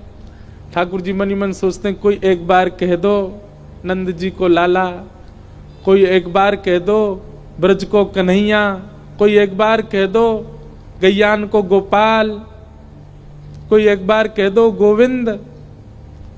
लेकिन सब यहां बड़ा बड़ा नाम लेते हैं ठाकुर जी का। कुछ दिन बाद बलराम जी का विवाह रेवत राजा की पुत्री रेवती के साथ में हुआ। भगवान के विवाह का समय आया। नारद जी महाराज ने कौंडन्यपुर के राजा भीष्मक की पुत्री रुक्मणी जी का प्रस्ताव दिया। रुक्मणी जी ठाकुर जी की कथा सुन सुन करके उनसे प्रेम करने लगी। रुक्मणी जी ने एक पत्र लिखा, पत्र भगवान को भेजा। श्रुत्वा गुणान भुवन सुंदर शृण्वताम ते निर्विश्य कर्ण विवरई हरतोंग तापम। हे नाथ, मैंने आपको देखा नहीं है, केवल सुना है। जब से सुना है तब से आपको पति रूप में मान लिया, आप आकर के मेरा वर्ण करो। भगवान ने रुक्मणी जी का जाकर के वर्ण किया। अपने रुक्मणी जी के भाई भी रुक्मी के साथ भगवान की थोड़ी नोक झोंक भी हुई और भगवान का प्रथम विवाह रुक्मणी जी के साथ सुसंपन्न हुआ। रुक्मणी के पश्चात भगवान का द्वितीय विवाह जामवती, तृतीय विवाह सत्यभामा और चौथा विवाह हमारी ब्रज की रस रानी श्री यमुना जी के साथ हुआ। बोलो श्याम सुंदर श्री यमुने महारानी की। भगवान के जो विवाह हैं, अष्ट प्रमुख विवाह पृथ्वी के पंच तत्व और मानव के भीतर के 4 तत्व हैं। पृथ्वी के 5 तत्व कौन कौन से हैं? पृथ्वी, अग्नि, जल, वायु, आकाश। और मानव के भीतर के 4 तत्व कौन से? मन, बुद्धि, चित्त और अहंकार। इनमें से चित्त तत्व जो है मानव के भीतर, वो साक्षात परमात्मा है। तो बचे 3। तो पृथ्वी के पंच तत्व और मानव के भीतर के 3 तत्व, यही भगवान की अष्ट पटरानियां हैं। पृथ्वी, कोई भगवान की पत्नी कोई पृथ्वी तत्व है, जैसे सत्यभामा वो पृथ्वी है, जैसे रुक्मणी वो अग्नि है, जैसे यमुना वो जल है। तो पृथ्वी, जल, अग्नि, वायु, आकाश, ये भगवान की 5 मुख्य पटरानी। और हम सब मानवों के भीतर के 3 तत्व, मन, बुद्धि और अहंकार। यहां पर अहंकार अभिमान नहीं है, सेल्फ कॉन्शियसनेस, देहाभिमान। मुझे प्यास लगी, पानी पी रहा हूं, यह भी एक अभिमान है। ये सूक्ष्म अभिमान हम सबके अंदर है। भूख लगने पर भोजन करना, नींद आने पर सोना। ये 3 तत्व हैं, मन, बुद्धि और अहंकार। इन तीनों से भी भगवान ने ब्याह किया। भौमासुर राजा के यहां 16,100 राजकुमारियां बंदी थी। भगवान ने उनको मुक्त किया। उन सब ने भगवान से प्रार्थना की कि आप ही हमें पत्नी रूप में स्वीकार करो। भगवान ने 16,100 राजकुमारियों के साथ विवाह किया। ये कौन है? ये वेद के मंत्र हैं, उपासना कांड के मंत्र हैं। 16,100 ठाकुर जी की उपासना के। ब्राह्मण देवता आपके घर अनुष्ठान करते हैं, आपके हाथ में पुष्प देकर के कहते हैं श्री ठाकुर जी का स्मरण करो। कस्तूरी तिलकम ललाट पटले वक्षस्थले कौस्तुभम नासाग्रे वरमुक्तिकं तरतले वेणुकणे कंकड़म सर्वांगे हरिचंदनम सुललितम कंठे च मुक्तावली गोपस्त्री परिवेष्टितो विजयते गोपाल चूड़ामणि। अब ये पुष्प ठाकुर जी को छोड़ दो। इस प्रकार 16,000 मंत्र भगवत उपासना के जो हैं वे ही भगवान की 16,100 पटरानियां। कितने ब्याह हो गए भगवान के? 16,108। भगवान सबके साथ अलग अलग भवन में एक साथ रहते हैं। नारद जी को भगवान ने गृहचर्या दिखाई, भगवान की नित्यचर्या का दर्शन किया। जरासंध राजा के यहां जाकर के भगवान ने 20,000 राजकुमारों को मुक्त कराया। भीम के द्वारा जरासंध का वध करवाया। पांडवों का राजसूय यज्ञ था, उसमें ठाकुर जी पहुंचे, वहां जाकर के शिशुपाल का वध किया। भगवान अपने बालकों को ज्ञान उपदेश करते हैं पर बालक नहीं मानते, और इसी बात से इन बालकों ने संतों का अपमान किया, जिसके कारण यदुवंश को मरने का श्राप मिला। भगवान बोले 5 गुण यदि आपके अंदर हैं, रूप, यौवन, संपत्ति, बहुसम्मान और कम आयु। रूप, यौवन, संपत्ति, बहुसम्मान और ऊंची पदवी, ये 5 गुण यदि आपके पास हैं और इनके साथ 6वां गुण सत्संग नहीं है, तो ये 5 आपको एक दिन घेर देंगे। आपके पास रूप है लेकिन सत्संग नहीं है तो आप रूप गर्विष्ठ हो जाओगे। आपके पास धन है लेकिन आप सत्संग नहीं करते तो आपका धन आपका नाश करेगा। आपके पास यौवन है, आपका शरीर बहुत बलवान है, युवावस्था है, लेकिन आप सत्संग नहीं करोगे तो ये युवावस्था व्यर्थ हो जाएगी।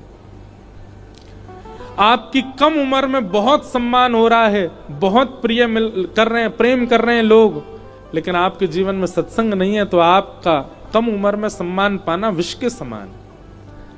भगवान के पुत्रों के अंदर ये सारे गुण हैं, रूप भी है, यौवन भी है, संपत्ति भी, उम्र भी कम है, ऊंची पदवी भी मिल गई, सब कहते हैं भगवान के बच्चे आ गए, लेकिन सत्संग नहीं है जीवन में। भगवान ने ये बात हम सबको बताई, मेरे खुद के बालकों ने सत्संग नहीं किया और पूरे यदुवंश के नाश का कारण बन गए। भगवान के प्रिय मित्र श्री सुदामा जी का चरित्र सुनाया गया।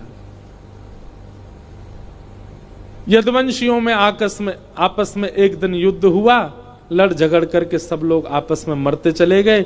एर का नाम की विषैली घास थी, एक दूसरे पर फेंक दी, धीरे धीरे सबके प्राण निकल गए। बलराम जी महाराज भगवान के आगे हाथ जोड़ते हैं, लाला अब मोए आज्ञा दो। ठाकुर जी ने आज्ञा दी और शेषनाग रूप धारण करके क्षीर सागर में श्री बलराम जी प्रवेश कर गए। भगवान वृक्ष के नीचे बैठे हैं, तभी एक भेलिया ने बाण मार दिया। भगवान ने कहा सब मेरी इच्छा से हो रहा है, तुम्हारी कोई गलती नहीं। पैर में बाण लगा। अपनी संपूर्ण लीला का चिंतन करके ठाकुर जी को लेने के लिए देवताओं ने विमान भेजा। भगवान ने उस भेलिया को ही विमान में भेज दिया, बोले जाओ। बोले आप कैसे आएंगे? भगवान बोले हम पे बहुत तरीके आने का, हम आते हैं। उद्धव को ज्ञान उपदेश किया, मैत्री मुनि को ज्ञान उपदेश किया। इसी को भागवत धर्म कहते हैं। अद्भुत प्रसंग है श्रीमद् भागवत जी का, भगवान कृष्ण उद्धव संवाद। हम सबको प्रणाम करते हैं। हम साल में एक बार बद्रीनाथ कथा करते थे, तो वहां उद्धव कृष्ण संवाद ही करते थे, पर 2 साल से अभी जाना नहीं हुआ। अब अगले वर्ष यदि जाएंगे तो वहां पुनः उद्धव कृष्ण संवाद होगा। भगवान ज्ञान उपदेश करके उद्धव जी ने पूछा कि नाथ आप चले जाएंगे तो हम कैसे जीवित रहेंगे? हम भक्तों का आश्रय क्या है? आपके जाने के बाद हम किसकी शरण में जाएंगे? तो भगवान बोले उद्धव मेरी ओर देखो। और ठाकुर जी एक दिव्य ज्योति में परिणित हो गए। 7 बार आकाश में भ्रमण करते हुए तिरोधाय प्रविष्टो यम श्रीमद् भागवतार्णवम, ठाकुर जी भागवत में आकर के विराजमान हो गए। ये श्रीमद् भागवत कोई ग्रंथ नहीं, कोई पोथी नहीं है, साक्षात श्री कृष्ण है। श्री कृष्ण का वांग्मय स्वरूप है। कुछ और लीलाएं हुई। यहां अर्जुन ने जाकर के सबको बता दिया, भगवान लीला पूरी करके चले गए। पांडव परीक्षित को राज्य गद्दी पर बिठा के स्वर्गारोहण को चले गए। परीक्षित जी महाराज बड़े हुए, एक अपराध संत का बना, ब्राह्मण ने श्राप दे दिया। 7 दिन तक उन्होंने शुकाचार्य जी से कथा सुनी। आज 7वां दिन है। सुखदेव जी महाराज कहते हैं परीक्षित तुमने 7 दिन तक कथा सुनी, आज कथा का विश्राम है। तक्षक सर्प आकर के तुमको डसेगा, बताओ तुम्हारे मन में क्या चल रहा है? श्री परीक्षित जी महाराज कहते हैं भगवान मृत्यु देह की होती है, आत्मा की नहीं होती। ये कथा सुनकर के, नियम करके, अनुष्ठान करके, ठाकुर जी से प्रेम लक्षणा भक्ति करके शरीर तो व्यक्ति यहीं छोड़ देता है, उसकी आत्मा परमात्मा में विलीन हो जाती है। आपकी कथा से भी मैं अब इस बोध से अवगत हो गया हूं कि तक्षक सर्प शरीर को डसेगा, शरीर तो यहीं रह जाना है, आज नहीं तो कल। आज आकर के डसेगा तो आज ही रह जाएगा, पर मेरी आत्मा आपकी कथा के द्वारा इतनी प्रसन्न हो चुकी है, इतनी ज्ञान युक्त हो चुकी है कि वो मुक्त होकर के भगवत धाम को प्रस्थान कर जाएगी। त्वम तु राजन मरिष्येति पशु बुद्धिम इमाम जहि। मैं मरूंगा, ये एक पशु बुद्धि है, तन मरता है, मैं नहीं मरता, मैं तो एक आत्मा हूं। अगर कर्म बचे होंगे तो दूसरा जन्म ले लूंगा, और कर्म निवृत्त हो गया होगा तो भगवत प्राप्ति कर लूंगा। इस प्रकार भगवान सुखदेव जी की कथा सुनकर के परीक्षित मुक्त हो गए। सुखदेव जी उठ करके वहां से प्रस्थान कर गए। बोलो सुखदेव जी महाराज की।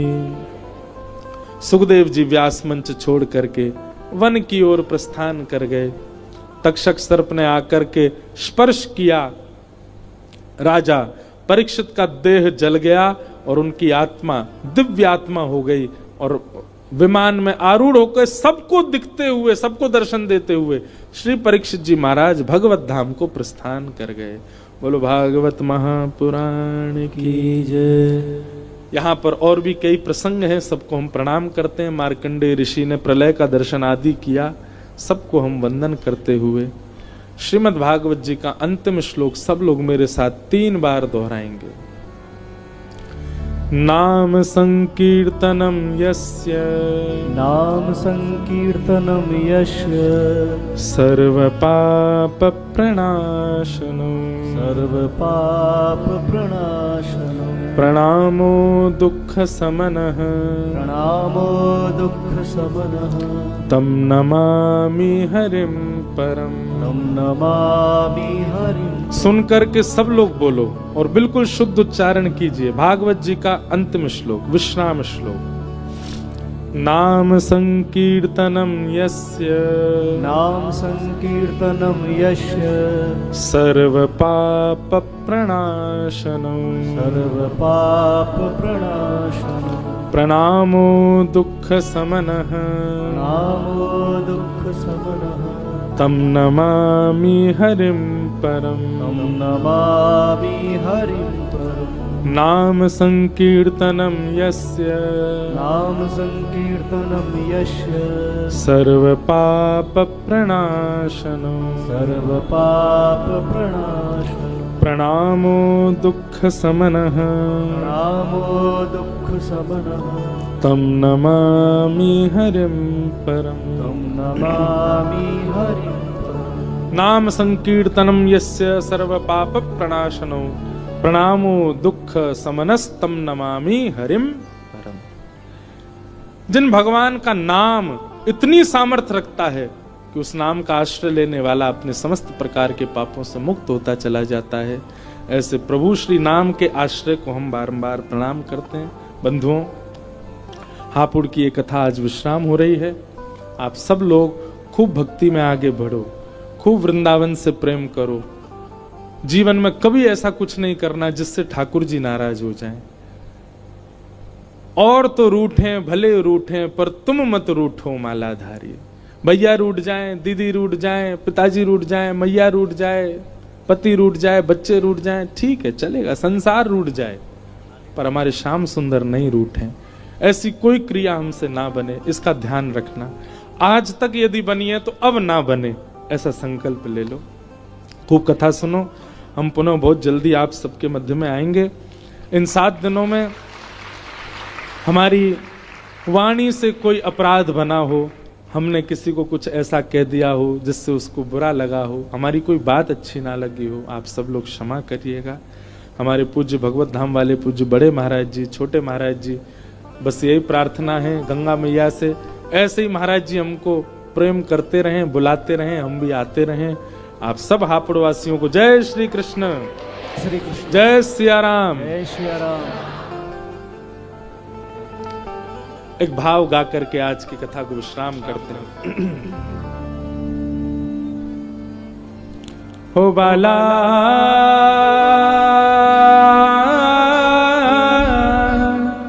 मैं बैरागन हूँगी, मैं बैरागन हूँगी, मैं बैरागन मैं बैरागन होंगी, मैं बैरागन ओ जिन भेषा मारो सावरी है, जिन भेषा कुछ जलने की सी दुर्गंध क्यों आ रही है? जिन भेषा मारो सावरी है, अब जीवन कैसा करना है? हमारा जीवन ऐसा ही बनाना है जिससे ठाकुर जी रीझें। जिन भेषा राधा रमण जूरी है,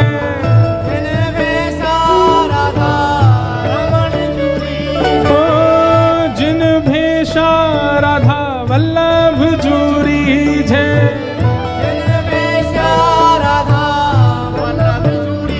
मैं सो ही भेष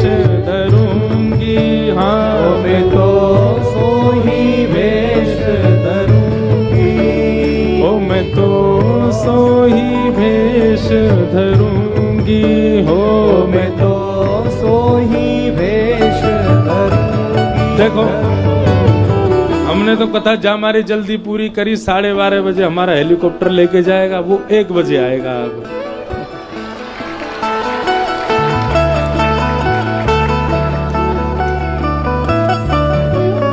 हो बाला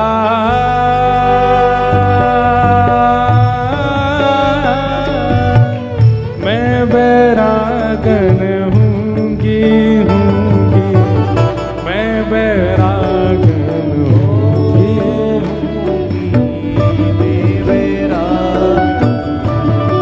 सब लोग गाओ।